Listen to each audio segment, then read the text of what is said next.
Today on Singles Court, this laundromat romance is on the spin cycle. How long do we need? He tells me he loves me all the time. Jackie's steamed that he won't tie the knot. I truly love you, and I don't understand what the problem is. But why is Darren getting the permanent press? I'm trying to understand your rush, okay? Are you terminally ill? And Linda just climbed the corporate ladder. It is incredibly important. It is. Incredibly important. But there's no room in the barn for her new high horse. Why is the friendship so threatened by this promotion? Now Sandra says, put your corner office attitude back on the shelf. You would get off your high horse and listen to me for 5 minutes.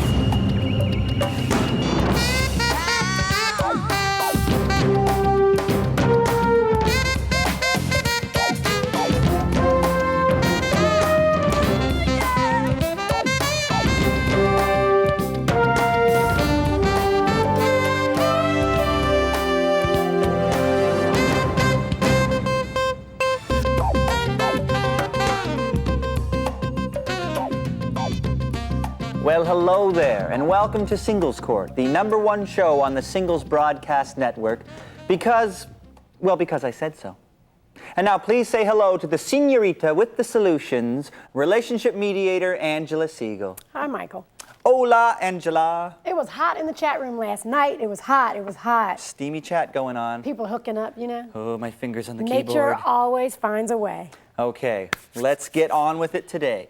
In our studio, we have 2 singles. Please meet Jackie, who is an insurance broker, and Darren, who's a salesman. The two met a few months ago and have been seeing each other for about 3 months.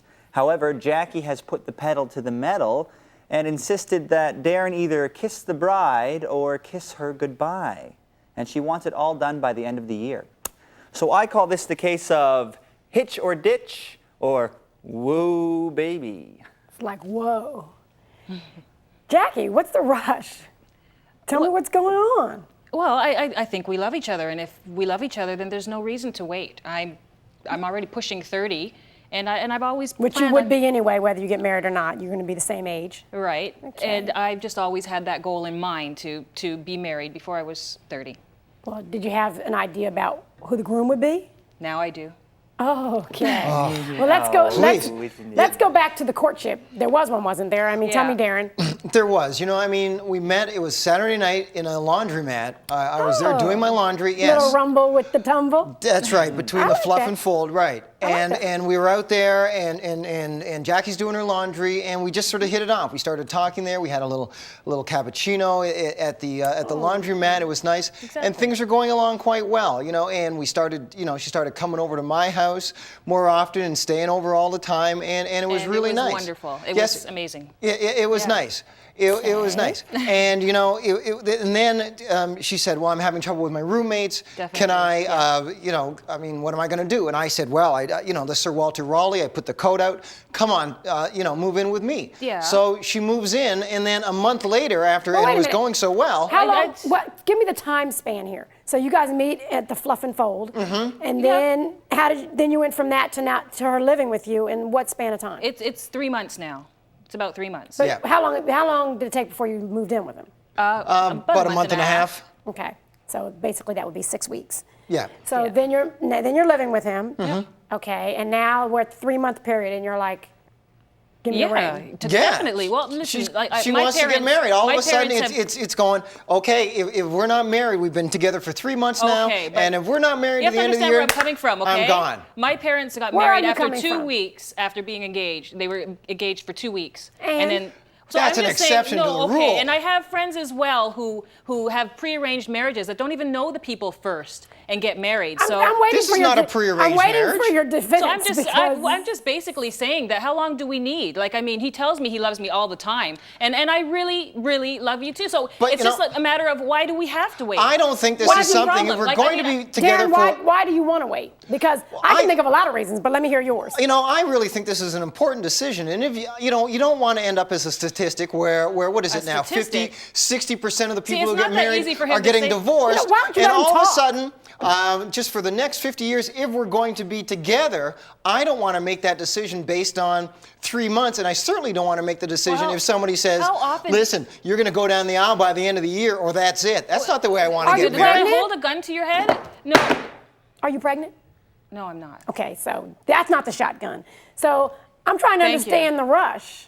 Well, I just love him, and I think that it's time. I mean, if you were like 90, yeah, I could understand that, because if you no, were it's just pushing the wheelchair, I could see that. I've been with men who just wanted to romp around with me, and then the end result is just that they just want to walk. You know, I don't have a year or two. Like that time has passed. But that's not the way I am. What kind of so how long do you want? You think I'm a romper? I'm doing laundry Saturday night, and I'm going to be romping around? Well, you're romping around after the laundry. Hasn't been a problem then. I have a question for you, Speedy Gonzalez. I'm trying to understand your rush, okay? Yeah. Are you terminally ill? No. Okay, and you're not pregnant? No. Okay, so this is the chance where you have to, like, explain to me the rush, because I still don't get it. I'm going to be 30 soon. And like I said, which I had aimed at the anyway. earliest to get married at 25 and the latest to be 30. So we have a lot of wedding planning to do. I've never heard of this. I've never heard of this. The biological clock is not attached to any sort of bomb. Michael. There's not going to be any explosion. Michael. No, you know, all I know is that I truly love you, and I don't understand what the problem is. You love me. You love me. Well, maybe you can explain together. this. Maybe you can explain this if you love me. What? Being contacted to collect the $30,000 you owe in back taxes to the government. This is from the IRS. Failure to pay these taxes could land you in an extensive state prison. Darren, you need to slow down now. What is this? This is a letter to Jackie from the IRS. How did you get that? It states that she owes $30,000 in back taxes to the government. That should have been my personal thing. Failure to pay these taxes could land you an extensive stay in a state prison. Okay, Jackie, now's the chance to defend yourself, because you didn't do a good job on the marriage thing. Now here's the IRS says you owe $30,000. He found out, so? I admit, I do. I guess you do admit. Okay, well, I do owe the money. And I probably should have told you, but what I want to know is, how did you get that in the first place? Like, you should have gave me a chance to tell you. I got it from Bridget. One day, Bridget brought over some of the stuff that you left at the apartment. That from Bridget? The stuff you left at the apartment. Jackie. And she said, Darren. Who is Bridget? I can't believe. Bridget is an ex-roommate of hers. An ex-roommate, and that's exactly the reason why I left the house. Some of her stuff over and suggested that there might be a letter in there that I should have a look at. This is the letter from the IRS. This isn't from Disneyland. Okay, I got that part. Jackie, look at me. I don't want to marry you, so look at me. Question. It's not about how he got it. He got it from Bridget. You have to understand. No, I don't want to. I want to know first, is it true? The money's true. You do owe the money. Okay, so would that have something to do with the rush? No. No. Oh, silly. How could I think that? No, definitely not. But if we're not married by the end of the year, that's the tax season. Listen, I've been unemployed for a while, and I had to pay off my school debts, and that's what took priority. And unfortunately, I didn't pay into my taxes. But how is this come into the factor into everything else that we have? Like, don't we have something more than that? More than $30,000? More than $30,000. I have a job now that's almost making six figures. Well, then you know what? Pay your debt. Let me ask you a question. Now you know she owes all this money. Right. Bridget somehow brought this information to you light. Yes, she did. Tell me the dynamics of that relationship. Bridget came in and she suggested that I've been speaking to Bridget quite often, and Bridget also turned me on to the fact that she has been married twice before. She has been married twice before and has divorced these other two guys because of her tax funds. The money that she got from the houses after they split, she's not getting my house, which is now going to have a laundry room. He's losing it.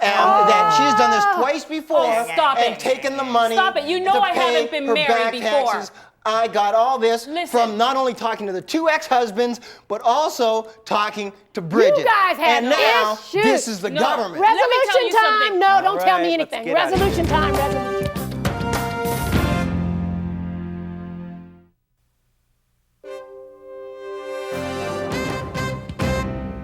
You know, this case is not about the pressure to marry. We all know that. You know, Jackie, you've got more bombshells than the Vietnam War. I'm standing here and thinking, goodness gracious, how do you protect yourself from stepping on a landmine? Every time you open your mouth, something else came out. I don't know if you want to marry him because of tax relief. I don't know if it's because you see him as a lottery ticket, but I know what it's not. It's not because you're pushing 30. We know that. That's not the reason. And if you look at love, Love means you have to know your past, know your hopes for the future, and know your motivations. Darren, if you look at this situation, you got someone who had an ulterior motive.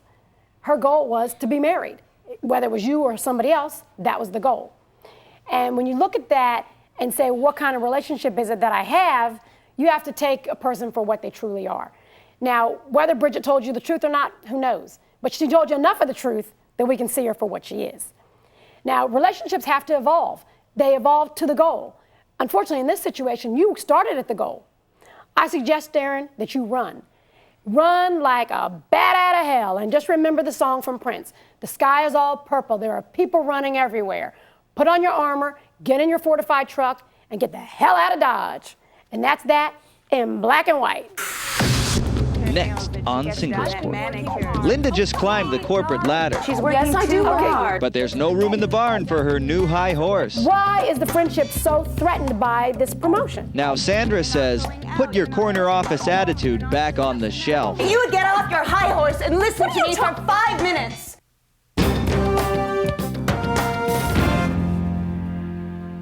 And Singles Court is back with relationship mediator Angela Segal.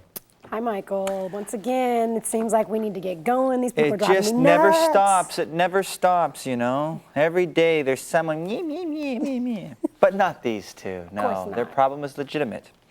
Please meet Sandra and Linda, who are roommates and have been for about 5 years.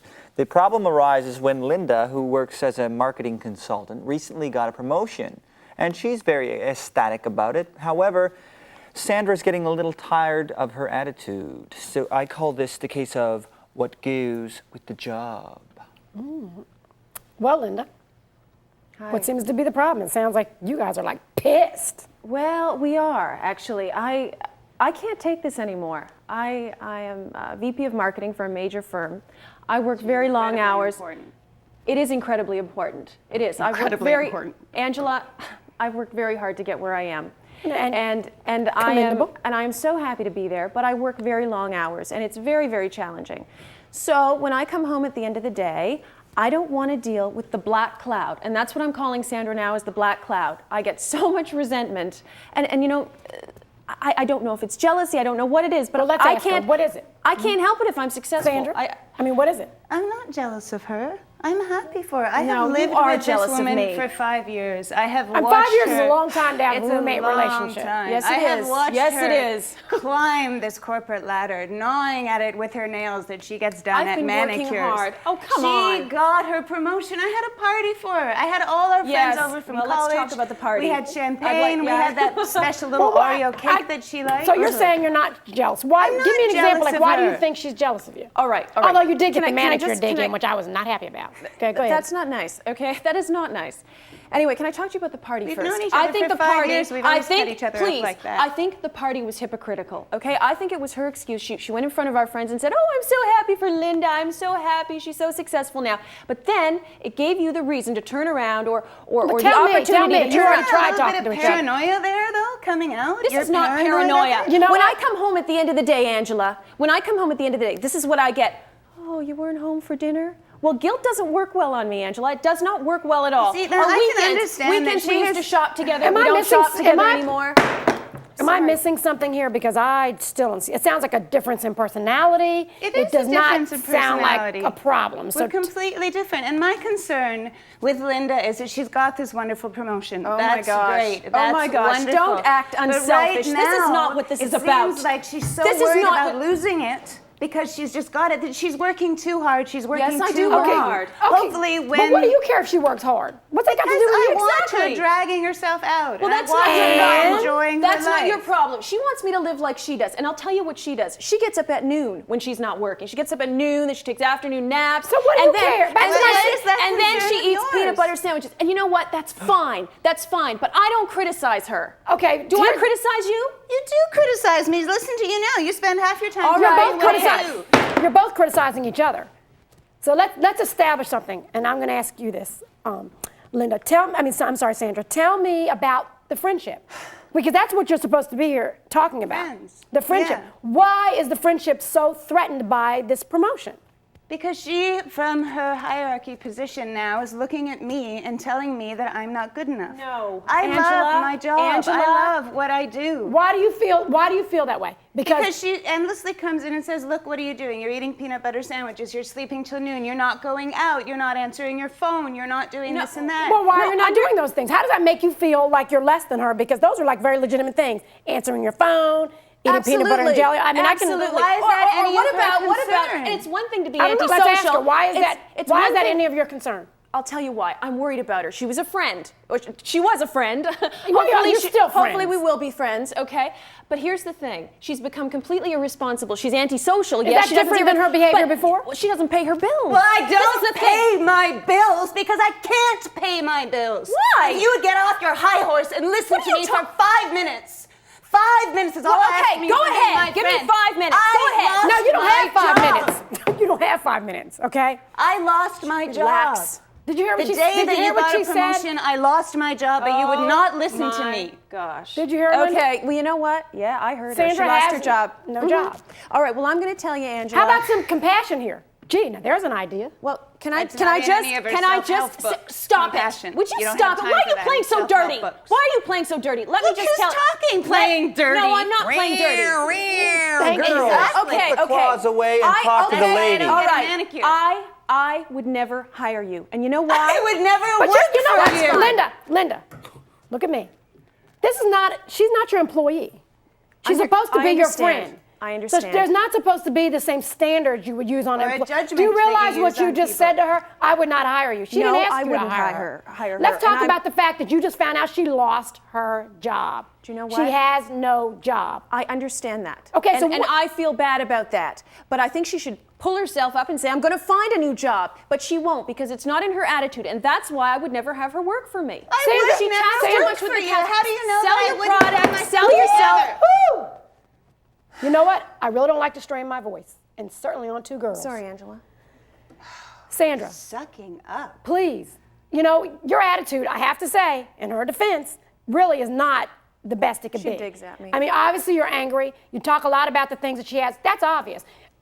But let's talk about you losing your job. What have you done so that does not, because obviously you haven't paid your bills. So what have you done to move on to the next level? People lose their job every day. I know they do. I have looked in other She's bookstores. pitying herself I've been because looking she's for them. creative. I'm not pitying myself. As most I'm taking a employees bit do, of you've time. created the why don't you victim let her answer, scenario. Linda, because I'm sure people you hire don't talk over you. Sandra, what have you done? Besides, I mean, look, obviously, the obvious, you say you looked in other bookstores. You didn't tell anybody. Well- So you held it in and then you started yelling at her. So what have you done? I'm just sort of working it through on my own. How? By sleeping in, by doing yoga, by not bothering people who have more important things to think about. She's pitying herself. You know you're pitying yourself. But you know what? I hear what she's saying, and I know you do. Tell me what you've done as a friend, Linda, to be compassionate to the fact that it's hurtful that she's lost her job. All right. Compassion takes different forms. And what I think What's I'm your doing, form? I'm giving her advice here. I'm telling her to Oh. pull herself up and stop with the pity me thing. It's what employees do when they're fired. What telling you, employees do yes, when they're they've proven fired. that over and over again. You better watch out, Angela, or she might be taking your position. Exactly. I'll be back with my resolution, and you can get your W-2 form together. I'll be right back.